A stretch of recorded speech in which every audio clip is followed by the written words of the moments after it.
Hello. आज के इस वीडियो में हम एक क्वेश्चन सॉल्व करेंगे जो CSIR नेट जून 2018 में पूछा गया था। Question is from linear algebra from part C. इस क्वेश्चन में उसने कहा है let B be a vector space over the complex numbers with dimension n and t from b to be a linear transformation with only one eigen value then with which of the following must be true. Which of the following must be true.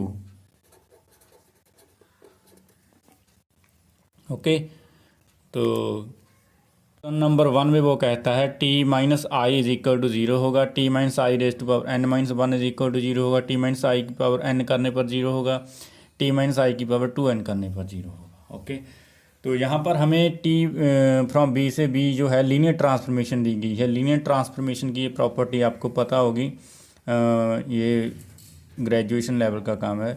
t of alpha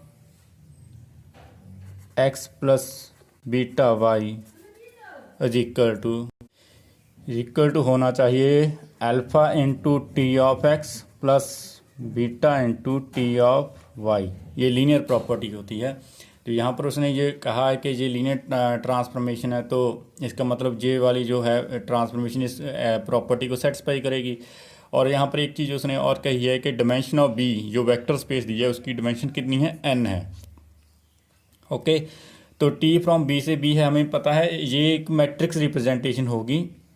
मतलब हम जब इसके standard basis को उस linear transformation में डालेंगे, उसके जो दूसरी तरफ हमारे पास मैट्रिक्स एक मैट्रिक्स बनेगा, उस मैट्रिक्स को हम बोलते हैं representation of the linear transformation, matrix representation of the linear transformation.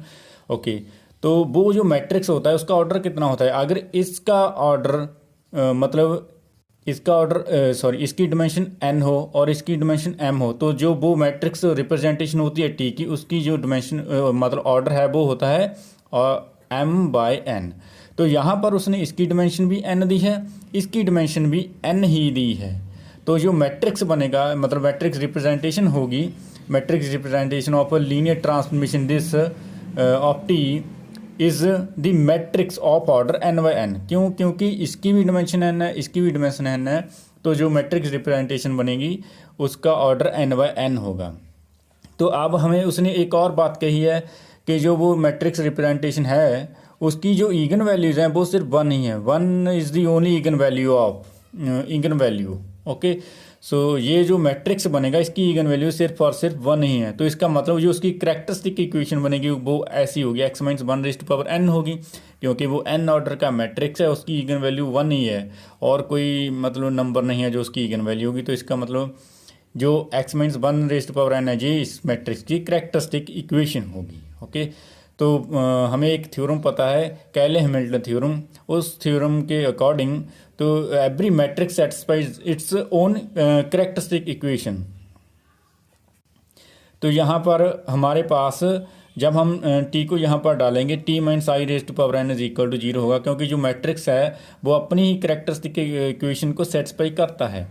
यही कैले हैमिल्टन थ्योरम है। तो जहाँ से हमें मिला t minus I raise to power n is equal to 0, तो जहाँ से हमारा ऑप्शन नंबर 3 जो सही हो गया, और यहीं से हमने ऑप्शन नंबर 4 भी सही कर सकते हैं। इसको दोनों तरफ स्केयरिंग करने के बाद हमारे पास ये आ जाएगा, जहाँ से ऑप्शन नंबर 4 भी सही हो गया। तो यहाँ से हम फर्स्ट और सेकंड के लिए नहीं कह सकते, हो भी सकता, कभी कभी हो सकता है, कभी कभी नहीं भी हो सकता। अगर हम टी जो मैट्रिक्स रिप्रेजेंटेशन है, मतलब हमारे पास ऐसी ट्रांसफॉर्मेशन हुई, ऐसी लीनियर ट्रांसफॉर्मेशन हुई जिसके मतलब हम जब इधर इस तरफ स्टैंडर्ड बेसिस को डालेंगे, दूसरी तरफ जो हमारे पास मैट्रिक्स बनेगा वो एक आइडेंटिटी मैट्रिक्स बन गया, तब तो ये भी सही हो जाएगी, ये भी सही हो जाएगी। आई मीन टू से अगर टी एक आइडेंटिटी मैट्रिक्स ही आ गया n/n का ऑर्डर का, तब ये भी सही है, ये भी सही है। तो ये ज़रूरी नहीं है कि वो आइडेंटिटी मैट्रिक्स है, अगर कोई और मैट्रिक्स भी आ सकता है। ओके वो डिपेंड करता है लीनियर ट्रांसफॉर्मेशन पर, वो लीनियर ट्रांसफॉर्मेशन कैसी है। ओके तो हम इन ऑप्शंस को गलत करते हैं। कैसे करेंगे?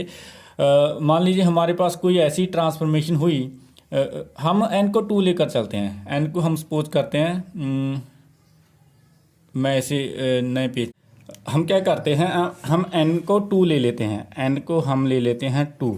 तो जो हमारे पास मैट्रिक्स रिप्रेजेंटेशन होगी लीनियर ट्रांसफॉर्मेशन की, वो 2/2 ऑर्डर की होगी। तो हमारे पास जो इसकी करेक्टर, क्योंकि इसकी इगन वैल्यू सिर्फ 1 ही है, तो इसकी जो करेक्टरिस्टिक इक्वेशन होगी वो कैसी होगी, x - 1 रेज़ टू पावर 2। तो हम अगर मैं इसको ज़रा आगे थोड़ा और एक्सपेंड करूँ तो ये ऐसा बनेगा x² - 2x + 1। तो यहाँ पर ये जो होता है ये होती है ट्रेस ऑफ मैट्रिक्स, और ये वाला होता है डिटर्मिनेंट। तो हमें एक ऐसा मैट्रिक्स चाहिए जिसकी जो ट्रेस हो वो तो 2 हो, और जिसकी जो डिटर्मिनेंट हो वो क्या हो, 1 हो।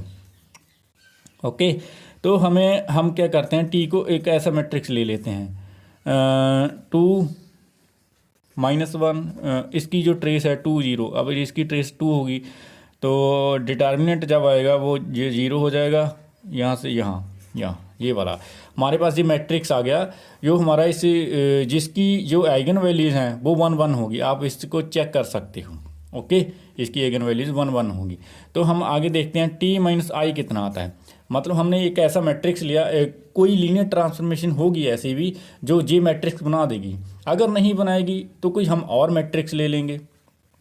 ओके, तो यहाँ से हम देखते हैं यहाँ पर क्या हो गया, यहाँ पर 1 आ जाएगा प्लस का, यहाँ पर 1 आ जाएगा, यहाँ पर 1 है, यहाँ पर -1 आ जाएगा। तो ये 0 तो नहीं हुआ, तो इसका मतलब ऑप्शन नंबर 1 है जो वो गलत हो गई। यहीं से ऑप्शन का i⁻n - 1, यहाँ पर हमने n को 2 लिया है, तो यहाँ t - i⁻2 - 1 1 नहीं हो जाएगा। तो यहाँ से ऑप्शन नंबर 2 है जो वो भी गलत हो गया, क्योंकि ये 0 मैट्रिक्स तो नहीं आ रहा।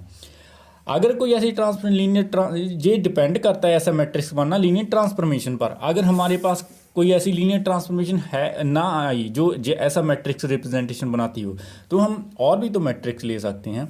हमारे पास हमें करना क्या है, हमें तो एक ऐसा मैट्रिक्स चाहिए जिसकी ट्रेस 2 हो और डिटर्मिनेंट 1 हो। हम कोई और ले लेते हैं 1 1। ओके, और इसकी ट्रेस 2 है और हमें डिटर्मिनेंट 1 चाहिए। डिटर्मिनेंट 1 के लिए हम क्या करते हैं, यहाँ से लेते हैं,